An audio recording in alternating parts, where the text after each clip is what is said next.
everybody, welcome back, or if you're new here, my name is Morgan and I create stories.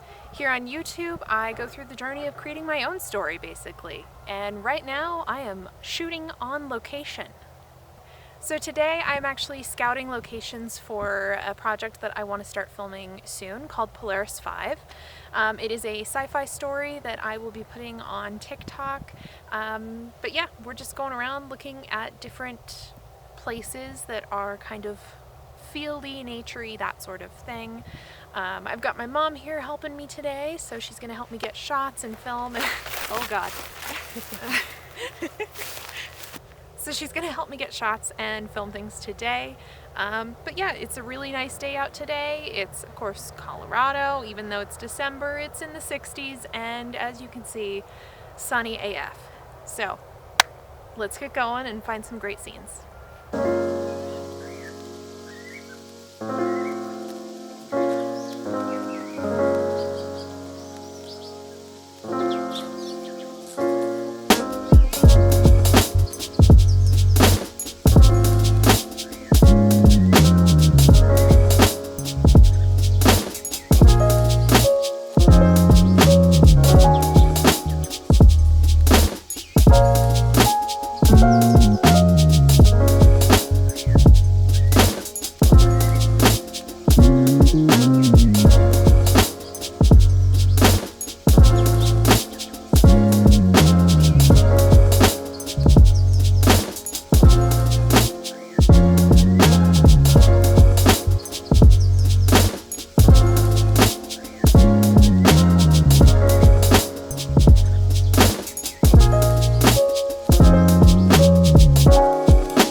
Alright, so my mom and I did a lot of traipsing around yesterday. I was already aware of these locations somewhat. It had been a while since I had been to any of them.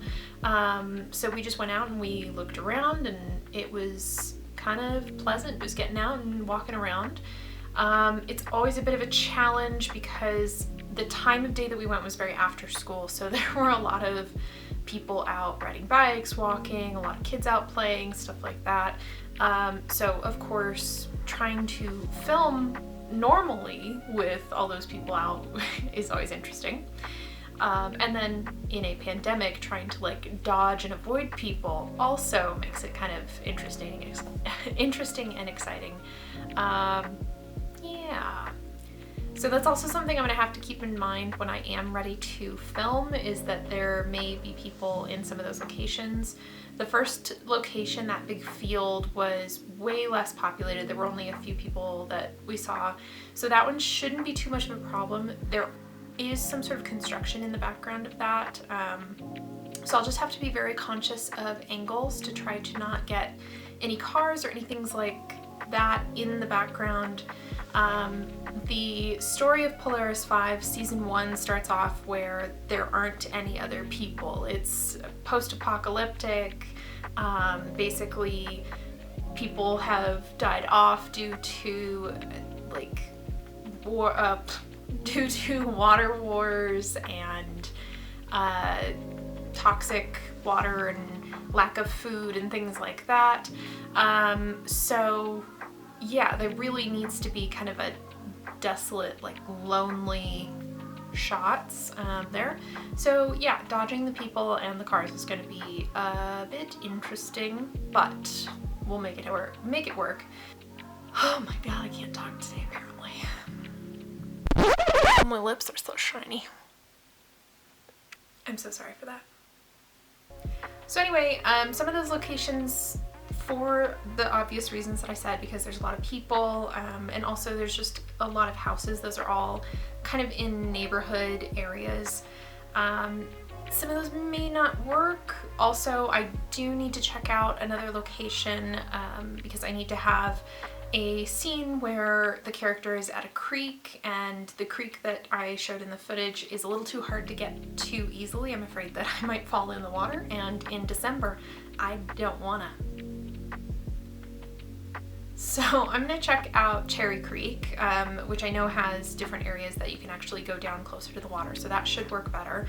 I might also be able to do some other filming in that area because there are paths and whatnot that kind of go through there.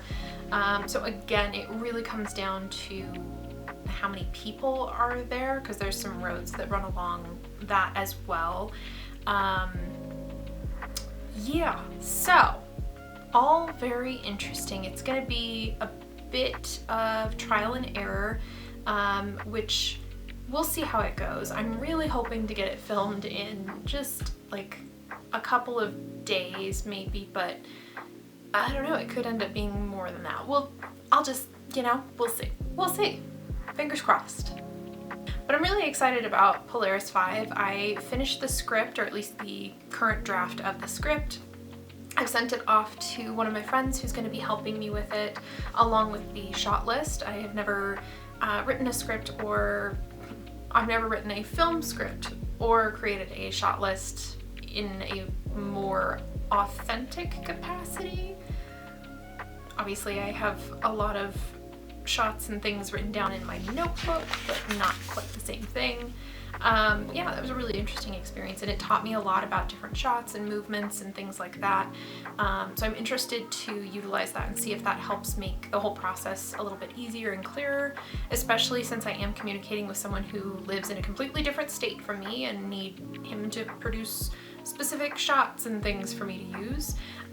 So yeah, this whole process is going to be a learning experience, but I'm having a grand old time doing it, and I've been sharing with my patrons kind of behind the scenes process so far. They've gotten a sneak peek of the script, things like that. There's going to be more to come there as well. So if you're interested in seeing sneak peeks or behind the scenes, definitely go head over to my Patreon, and there may be some new stuff coming, soon here in the next few weeks on Patreon. So keep an eye out for that. But yeah, otherwise I'm gonna go ahead and end this video here. I've got some other stuff that I need to work on for some TikTok videos. For example, this is for a winter character, and yes, these do lack eyes, and that is on purpose. You will see. So as always, thank you so much for joining me. I upload every Friday, and if you're interested in following my journey and seeing more videos like this, go ahead and give it a subscribe. If you like this video and you want to see more, give this video a thumbs up. If you want to see other types of things that I'm working on, if you have any questions about projects that I'm working on or anything like that, go ahead and put those down in the comments. It's really helpful to me when you guys tell me what you're looking for or what you're curious about, so I can create videos that talk about that kind of stuff. Otherwise, I'm just creating videos about whatever the hell I want to create them about, so buckle in, buckle up, buckle up. Well, the moment's gone now. So I hope you all take care and stay safe and trust your heart, your intuition, and stay weird. I'll see you all next time. Bye! The screaming.